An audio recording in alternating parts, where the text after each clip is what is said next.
right, welcome into Chalk Talk Social. It is Friday, October 3rd, and anyone watching, you will notice that it is just me today. I've been ditched by my co-host Iman, my producer, our producer Joey. Both have some things to attend to today, so it will be just me. They will be back. But anyways, welcome into the studio. We're going to be a couple fans joining us today. Should be a good time talking a little bit of Giants football now that they've been pretty big in the news with Jaxson Dart taking the start. Despite losing neighbors, there's some excitement around that team. With the LSU Tigers, got an LSU fan coming on as well to talk about them after their disappointing loss. Nussmeier not really living up to expectations. That offense in a whole just struggling. So we'll get a LSU fan take on. But to start the show, we got MLB playoffs, baby. Come on. We got a couple things wrapped up. The NLDS is set. The ALDS is half set with the Red Sox and Yankees kind of finishing out right now as we record this. But, hey, the Tigers, they did not completely collapse after choking away just a dominant season. The Guardians took the division lead at one point there in September, despite that huge lead that Detroit had got during the season. Didn't choke it away. They actually beat the Guardians to move on now to the ALDS, where they are going to be squaring up with the Seattle Mariners, one of the hottest teams in baseball. A lot of hype around there. I can tell you, as someone living in Seattle, those Mariners ALDS tickets were impossible to come by. Quick off the market, quick to be resold for $600 freaking dollars, man, I'll tell you what. But the NLDS, we got to talk about it. Brewers and the Cubs are facing off for the first time ever in the playoffs. And folks, we're going to need cameras on the fans at all points. There's going to be fights. There's going to be drunk fights. It is just how this series, this rivalry operates. The fans are as ridiculously entertaining as, maybe more entertaining than the games can be sometimes. But first ever time is kind of a crazy stat. It should be a battle. I know Brewers fans, including myself, got a lot of thoughts about current Cubs manager, previous Brewers manager Craig Counsell. They finished the season strong-ish after after kind of coming up at some times, not looking as great throughout the final stretch here. But hey, they got cold. Now they're getting back to their norms, but it should be a good one. The NLDS as well. Dodgers, Phillies, the battle of the two MVPs, Shohei Ohtani and Kyle Schwarber, going to be facing off. That should be a pretty classic series to get to watch in there. But with having Iman out and not having someone to banter some sports talk with, what we're going to do today before we get into having some guests come and join on this show to talk some college football, talk some NFL is, why not? Let's take a look at some quarter season NFL awards. What I'm going to do, we're going to cover the coach of the year that I got right now, my quarter season coach of the year, my quarter season offensive player of the year, defensive player of the year, and of course, MVP. I know there's going to be folks who don't agree with everything here, and that's fine, but I think some are kind of obvious. I think actually, for the most part, pretty obvious across the board.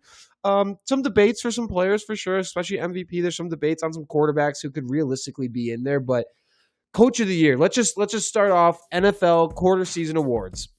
Coach of the year right now for me is Shane Steichen, Indianapolis Colts head coach. And this is less about Daniel Jones having his revival season and more about the fact that the Colts seemingly have an incredible game plan for whoever they're playing. And I know they're just coming off the loss now, but especially when you consider that Broncos game, and that is the arguably the best defense in football, the way Steichen was able to just pretty much exploit that defense and hit them where they hurt, where they're not as solid.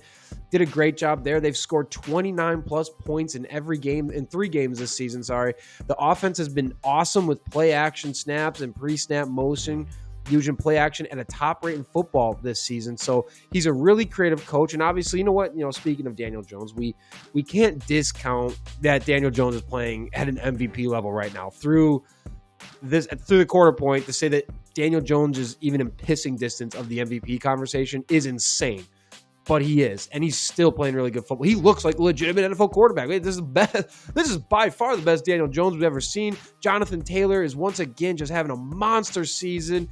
They're getting their star rookie tight end Tyler Warren heavily involved in creative ways. Obviously, I think he had a rushing touchdown. The offense isn't allowing sacks, and of course, they're 3-1 right now. So that Colts team is playing, very well right now. You could obviously give the argument here to Sean McVay. I'm certainly not on the train of saying Dan Campbell's a coach of the year candidate. He's a good coach, sure. But in terms of, guys who are a bit more involved in the game plan, and not the game plan, but the play calling, I tend to favor those guys. And I like Shane Steichen a lot for this.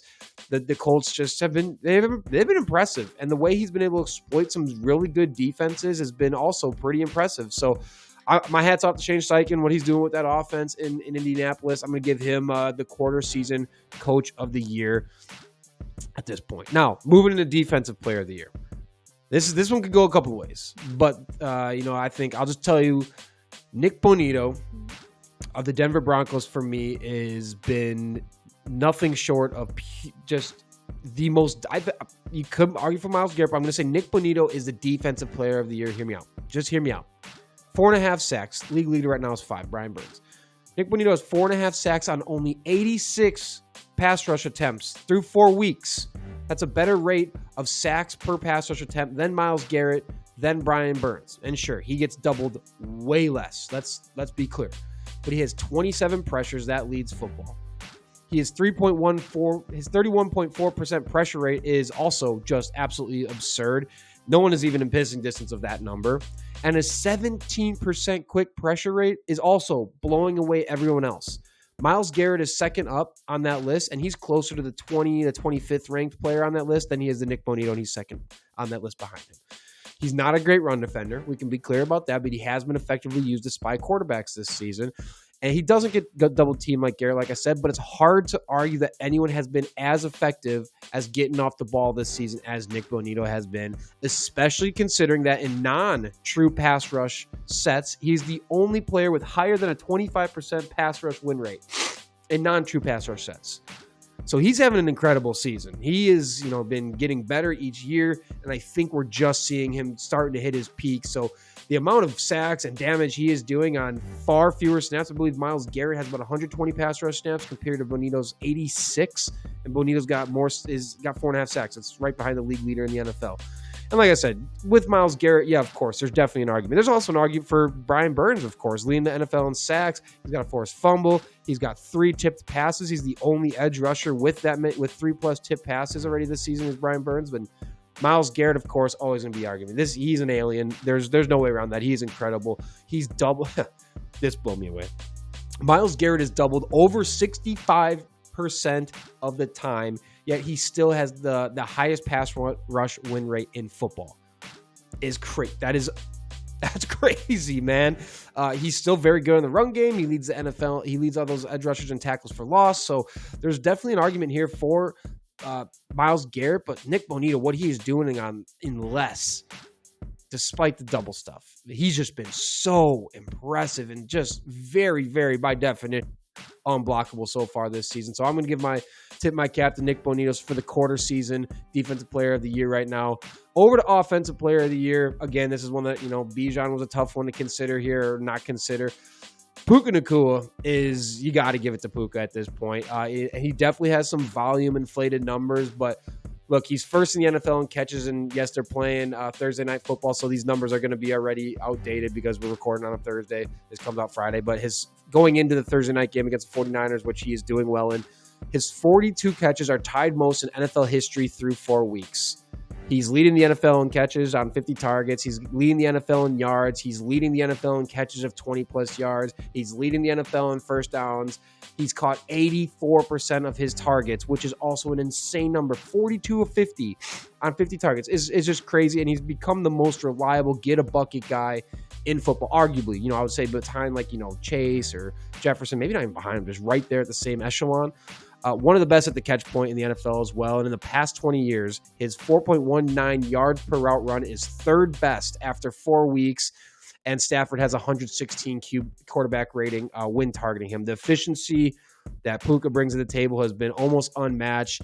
And the other thing that people don't talk about with Nacua as much, obviously receivers and run blocking, but it's incredibly important in Sean McVay's system what Nacua is doing there in an offense in the sense that you can think about him going in motion and the play action coming around, and he's going to knock the linebacker, not the edge guy to help spring a run. He does a ton of that. So his contributions in the run game really cannot go unstated in terms of just his overall impact on the game, on the offense. He's having an amazing season, really helping Matthew Stafford, also having an incredible season, especially at his ripe old age.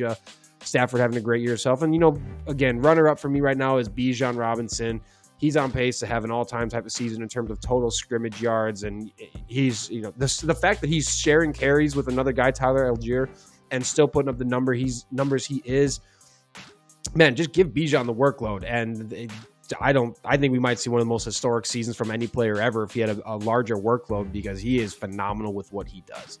So then moving into the quarter season MVP, the big head honcho, and there's a couple players here. I'm leaning into Josh Allen for this one, and there's a couple of reasons why, and I can tell you why. Some players, there's an argument for others, but for Josh Allen, quarter season MVP, he's leading the best team in football. He's one of the, Bills, one of the 2 undefeated teams left with the Eagles. The Bills offense is scoring the most points in football. He's executing the Joe Brady offense as well as any quarterback could possibly execute on an offense. And I think if you just watch Josh Allen play, any play of Josh Allen's, and you're going to say that is got to be one of the best players in football. That might be an alien. He has remained one of the best there is in creating plays outside of structure. His numbers, again, you look at any key quarterback metrics, his numbers are off the chart or on average. When you stack them all up, they're just better than everyone else across the board. So if you really start to crack into it a bit, his EPA, his expected points added per dropback when he is in or out of the pocket, averages out to be the best in ball. He has the highest quarterback EPA per play. His EPA versus man or zone coverage is collectively as good as it gets. He's a second best QB in rushing EPA behind Jalen Hurts. He's second in QBR, fourth in passer rating, third highest success rate when dropping back. And he's right in the mix for most passing touchdowns right now. Lamar has 10, a couple with 8 and 7. So he's right in the mix there. He's one of 5 quarterbacks with 7+ passing touchdowns and 1 or fewer interceptions.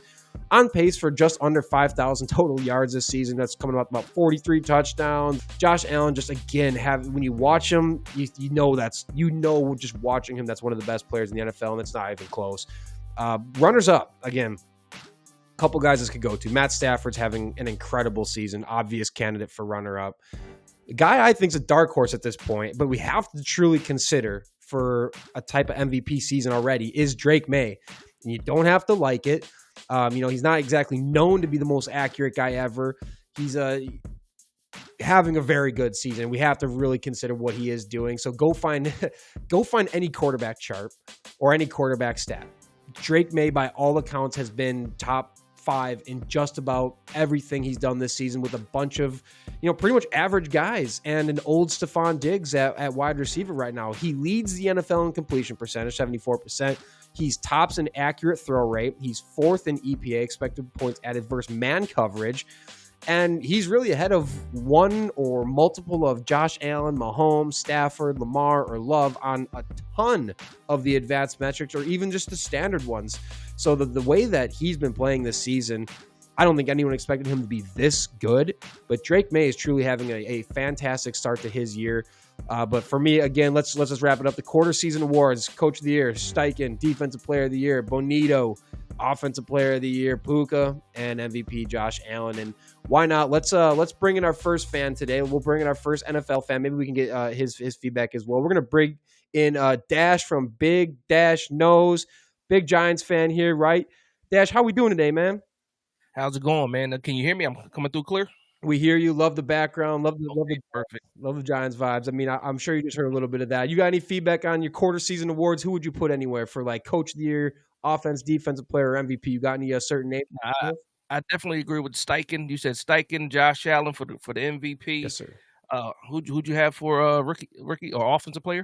Puka. Yeah. And then who was defense? Nick Bonito. Yeah, I don't got no problems with that at all. All right. Nick Bonito flying all over the place, man. Yeah. Okay. Well, I love that. Well, then let's crack into it. Let's go into your Giants a little bit, because Giants are obviously big in the news right now, right? So you got Dart coming in. That offense looks a bit revitalized. You lose Neighbors, which, man, that's tough. A lot of receivers going down lately. A lot of injuries in general, but that defense seems to be coming alive. So let's start. And this has been a topic of conversation I know with Giants fans. I work with one. I hear it all the time. Let's start with Brian Daboll. Where do you stand on Brian Daboll? Oh man, last year I wanted him gone. Early this season, still wanted him gone. I think if Jaxson Dart plays well, I think he saves Brian Daboll. I think Brian Daboll's tied to the hip of Jaxson Dart. The main issue with that is we don't believe like all the quarterback whisperer stuff that we've been hearing from when he was at Buffalo.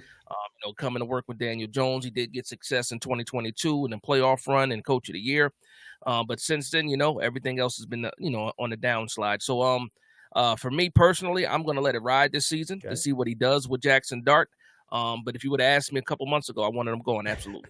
And that's what I think the sentiment was. We talked about it a little bit. We said a couple episodes ago, it's like Jaxson Dart is kind of the last straw, it feels like. I mean, he's not living up to the quarterback guru everyone thought he was. Maybe it was more the fact that Josh Allen is just had more to say than Brian Daboll. And I've loved Brian Daboll.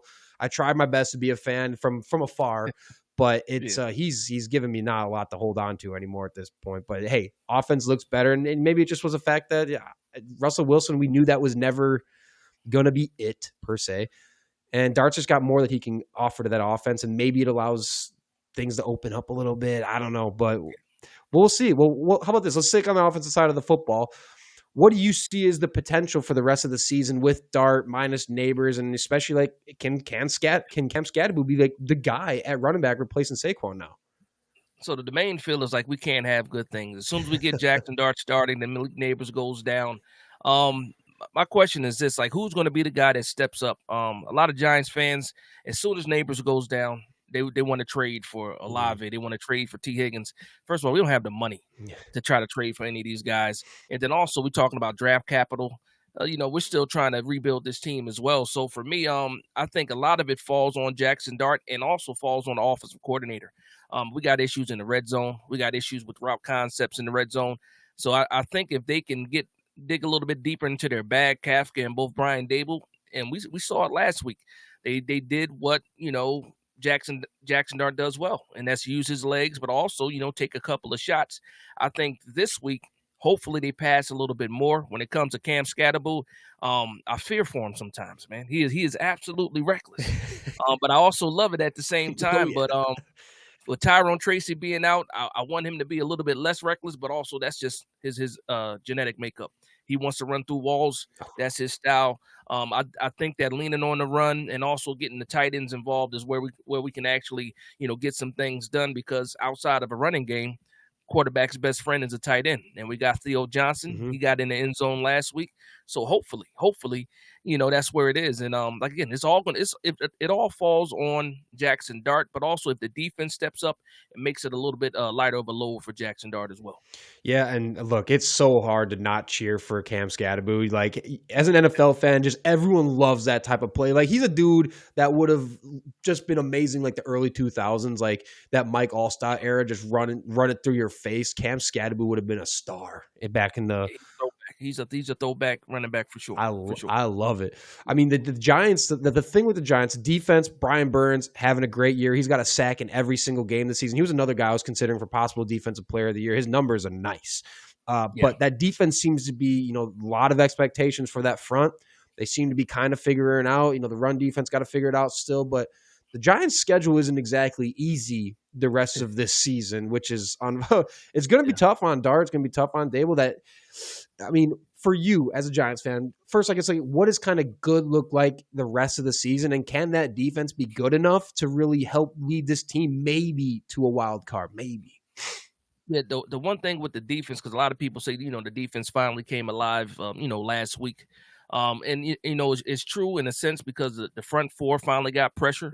But a lot of Giants fans, we question the defensive coordinator, Shane Bowen, how he was playing guys, defensive alignment. He's lining up Dexter Lawrence at the 3 technique, and then you saw last week, the alignments were a little bit different. Instead of having Abdul Carter lined up on the inside, he swapped Kayvon Thibodeau in the inside, who has a little bit more mass than Abdul Carter, and you saw that success when we did have that 4-man front, that hybrid front. Having some issues on the back end as well, with the addition of Javon Holland, paid him big money. Yep, he's nice. Paulson Adebo paid him big money too. Paulson Adebo has made more plays than Javon Holland. But I think if we can keep things simple, like last week we kept it simple. Got pressure with 4. We didn't need to do a lot of stunts.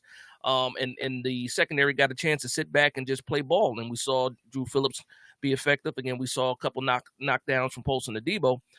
But when I go back to Shane Bowen, it's like, is he okay with things being vanilla a little bit and allowing it to be that way instead of, okay, I want to be overreactive and stuff like that, because we've seen that in the past where, he overreacts. If a team is running the ball, he wants to stack the box, and then they throw it over our heads. He seems to be the type to overreact. So for me, I think if we can play with a lead, that's going to be the key. If we can put teams in obvious passing downs, that's when you can let that pass rush go. So I think everybody's leaning on everybody. Complimentary football at the end of the day. But to answer your question though, because I went around the block a little bit. That's fine. I think before this game, I had our expectations between 6 to 9 wins, 9 being the high end, right? We already dropped the ball with the Dallas game. That should have been a W. But we got 1. So I think we have to win at least 6 for Daboll to save it, to have his job next year. Yeah. That sucks for us. 4th year into a regime, you should be contending in the 4th year of a regime. But I just think that's where we are right now. And depending on how Jaxson Dart looks too, but I'm curious to see what happens this week. But more importantly, I hate to say more importantly, but it's about that game after that against the Eagles. If Jaxson Dart can do something against those Eagles, then I might feel a little bit better about the rest of the season. I mean, the Eagles aren't necessarily like getting a bunch of sacks either. Brian Burns has as many sacks as the Eagles as a team. Yeah. So it's like if he can just operate a little bit, and obviously, Andrew Thomas healthy again, and that offensive line kind of figuring things out should be very helpful for a young quarterback. And, just rely on the short stuff. Theo Johnson's nice. You got 2 running backs once Tracy's healthy who can get you both really good pass catchers. Just lean into it, find that identity. Maybe, I've always been a fan of Darius Slayton, and I don't understand why his stats and his line is always so inconsistent, because he seems to be pretty nice and for the most part reliable, but I'm with you. I don't see, Wan'Dale Robinson, he's got a lot of good moments. Slayton can do some nice things. They don't have any superstar, but look at what Drake May's doing over there in New England. There's definitely no superstar at this point. Think about Josh Allen. His best receiver is Khalil Shakir.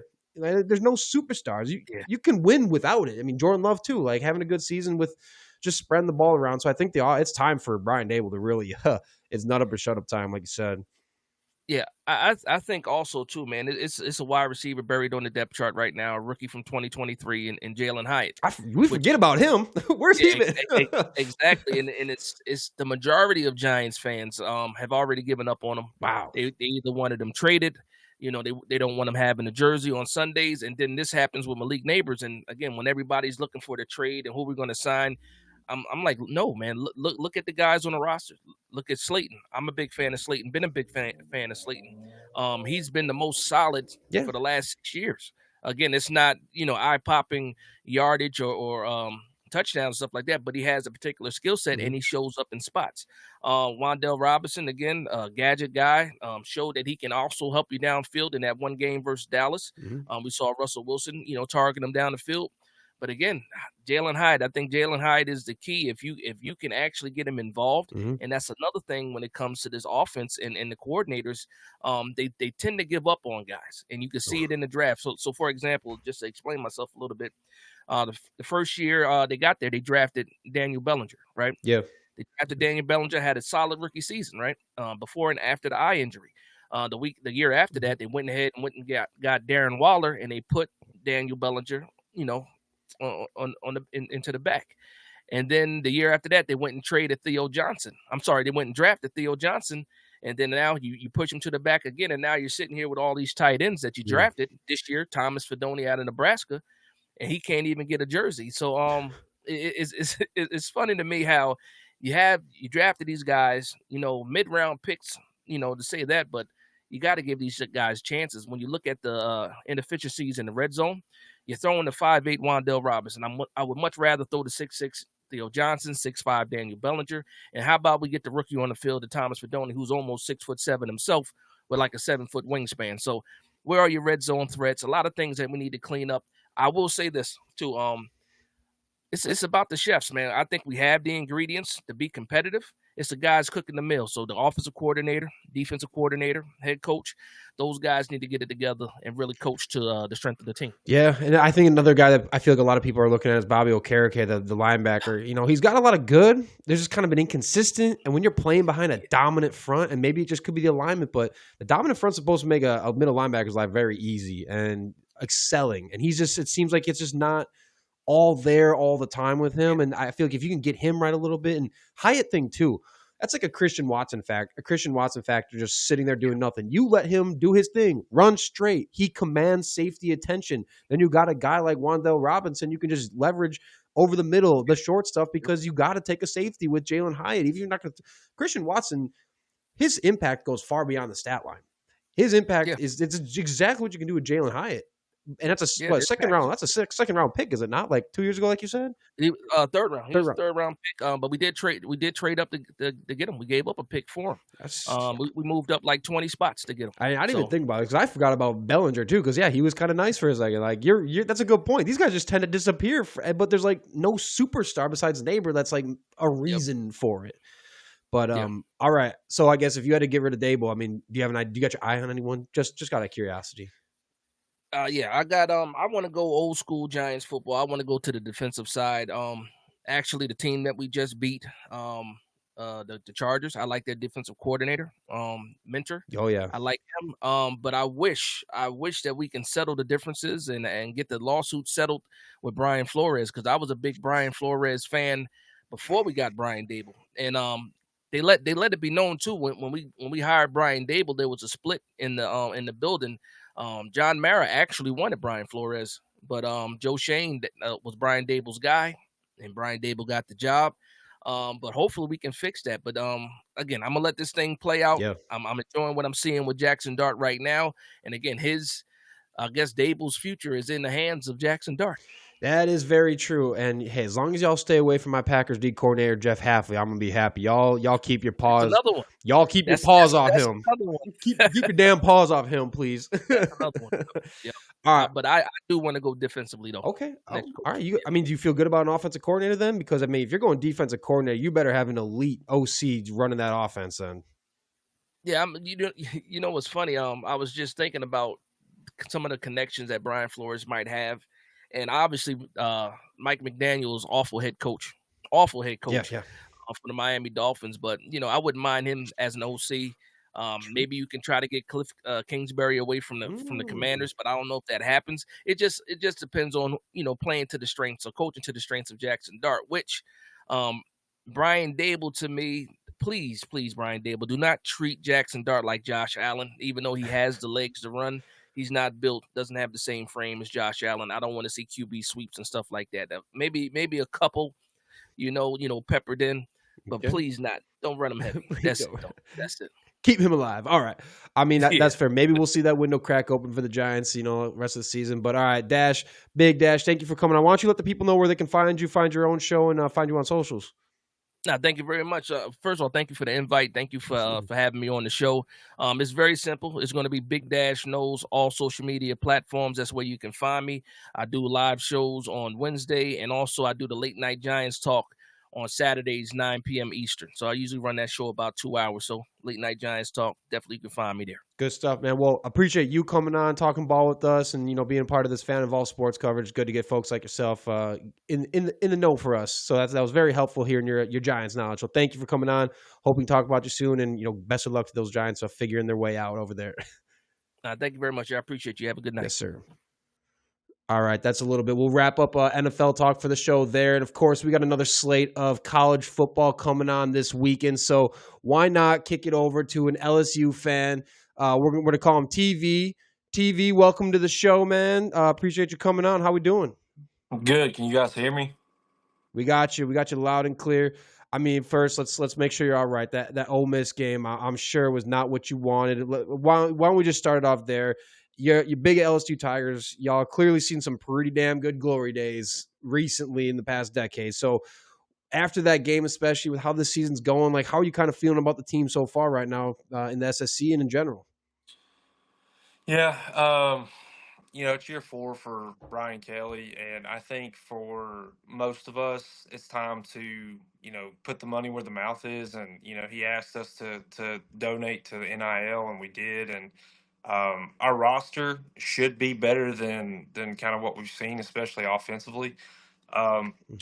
Just kind of going to the offense itself, because I think the defense kind of has made its case to be really well. But offensively, I was kind of looking over some numbers today. Okay. Our third down conversion rate is 42%. We are passing for 259 yards per game. 3.6 yards per carry, which is just putrid. That's abysmal. Absolutely. We're averaging under 20 yards a game outside of, or under 20 points a game, excuse me, outside of the SLU game, which, I mean, it's SLU. It is what it is. Um, you know, I think the biggest thing for LSU fans is that we feel kind of like Brian Kelly's gaslighting us a little bit with Nussmeier and Mm. health. So one week it's a minor strain, the next week he's not hurt. But if you watch the That has been weird. Yeah, that's been a weird one. yeah, I mean, if you watch the film, you watch the games, the guy something's wrong, um, and I find it hard to believe that he's regressed that much over a 1 year span.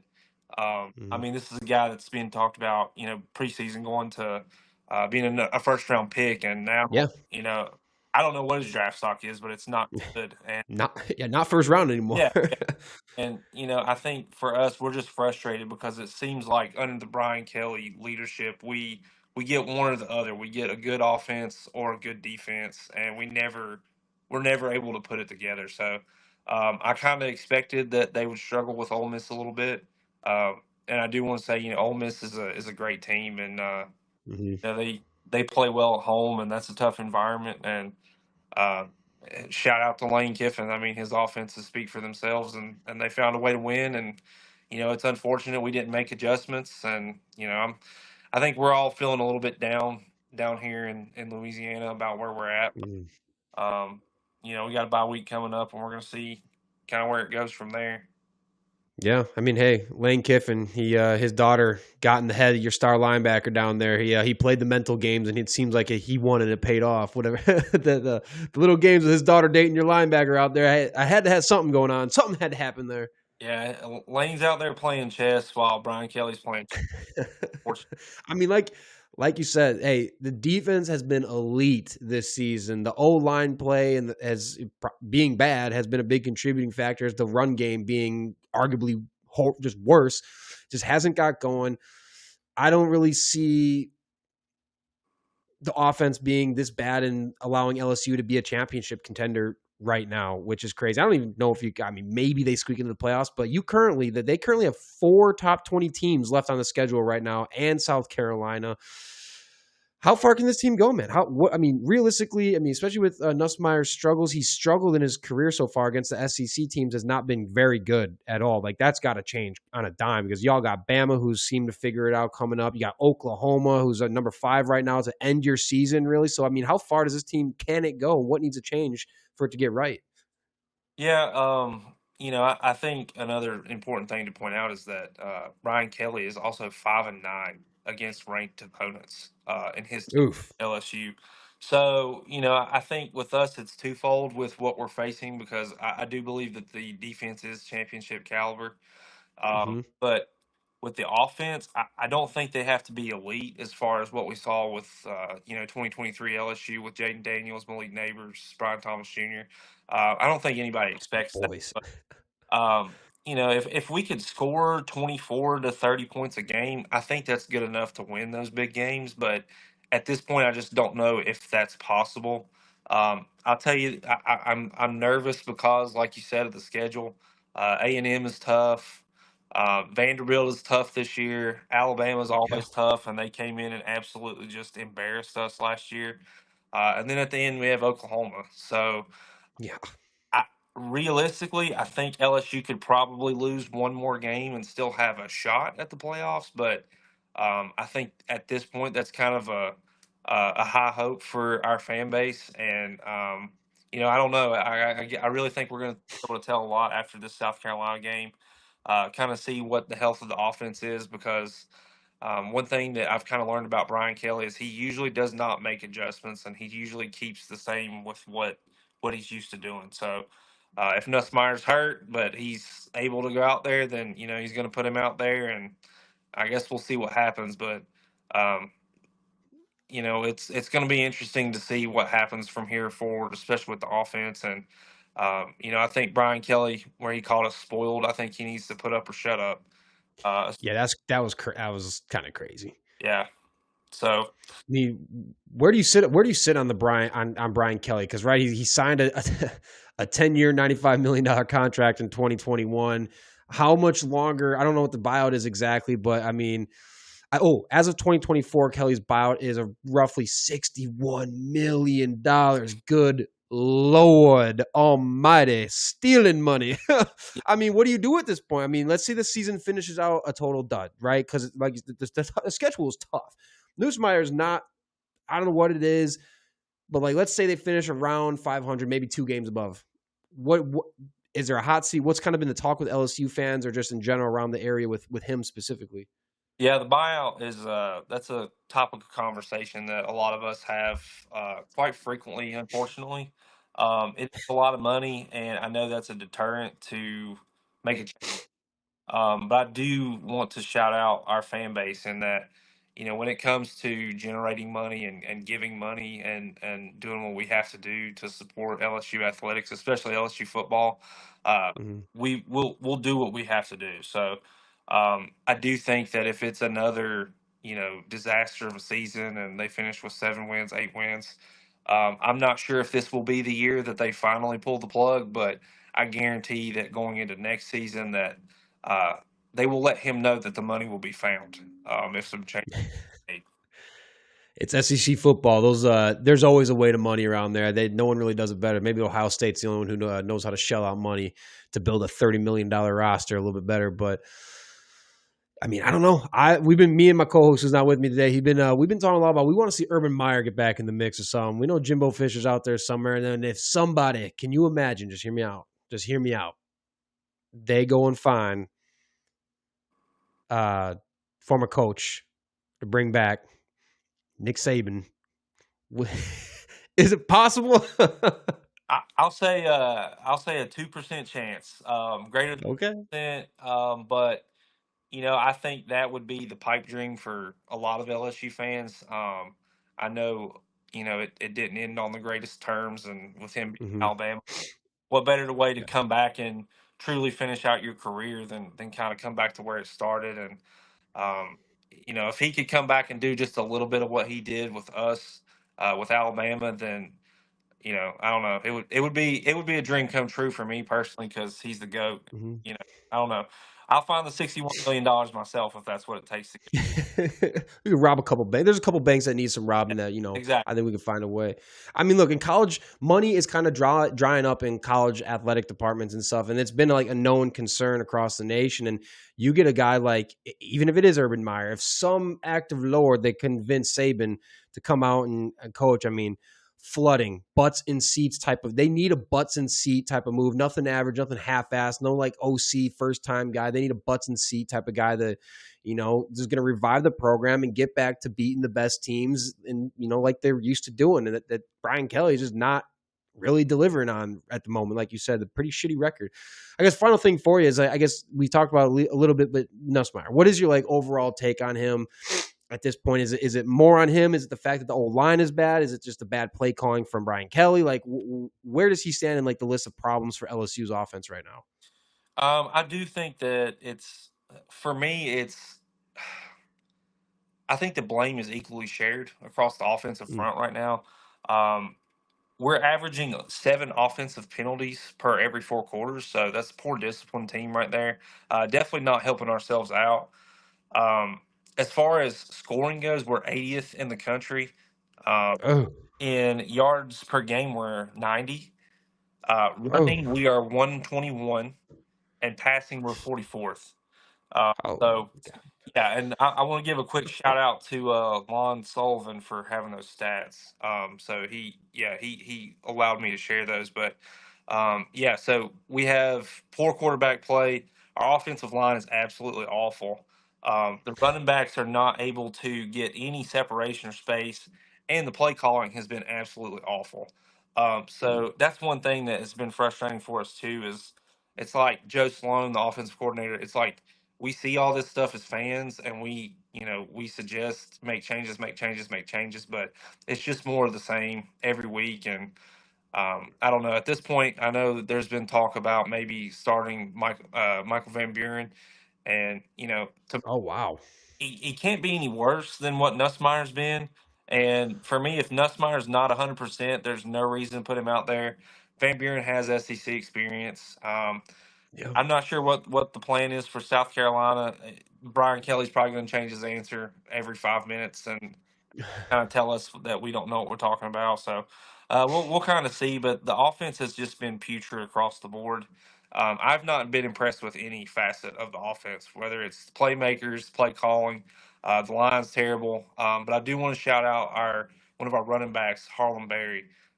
That dude needs more touches, and it was Okay. a shame that he did not get the ball until the second half against Ole Miss. So, um, Ooh. yeah, a lot of changes that need to be made. But yeah, I do think a lot of that also falls on Nussmeier. And like I said, I don't know if it's an injury, but just watching him throw the ball, there's something wrong. Yeah, it sounds like a lot of the stuff we were hearing about Arch Manning early on. I was like, something doesn't look right. Is he hurt? No one's saying anything. And then it's just like, I don't know, maybe he's just not. I mean, Nussmeier's 31st in QBR this year. I mean, God, Lee, the fact that you say that about Van Buren, to go from a projected top 10 pick to now we're talking about the fan base is saying maybe we just throw in the other guy at this point that's a crazy flip. That's if that happens, I think that would kind of wow. I mean, wow. I wasn't expecting you to say that. I didn't know that was the chatter in LSU. That's a real thing, huh? Yeah, it's been discussed. Like I said, I'm thankful that I get to talk to LSU fans on a daily basis. Mm-hmm. Obviously, I'm biased, but it's the greatest fan base in the world.